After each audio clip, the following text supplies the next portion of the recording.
24 days na lang bago magpasko, naglabas ang DTI o Department of Trade and Industry ng Noche Buena Price Guide noong November 22 bilang gabay sa mga consumer para sa wais na pamimili ng mga sangkap. Ang price guide ay kasalukuyang may 240 stock keeping units mula sa 22 na Noche Buena manufacturers. Kabilang na sa listahan ang ham, fruit cocktail, cheese, queso de bola, mayonnaise, sandwich spread, pasta, o spaghetti noodles at all-purpose cream. Ngunit ayon kay DTI Consumer Protection Group Assistant Secretary Amanda Nograles, ang presyo ng higit 100 na bilhin ay tumaas. Ngayong taon, ang presyo ng hamon ay pumapalo mula 169 pesos hanggang 898.50 pesos.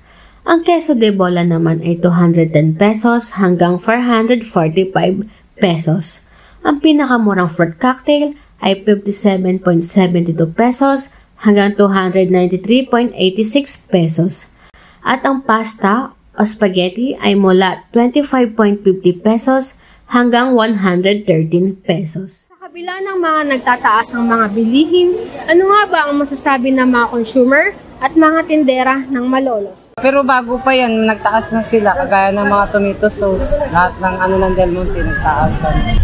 Tsaka although medyo mataas ang hawak ng pera, mas kokonti rin ang nabibili mong product. Mas marami noon kaysa ngayon na kinuha namin. Kahit na anong tipid mo sa mahal ng bilihin, wala rin.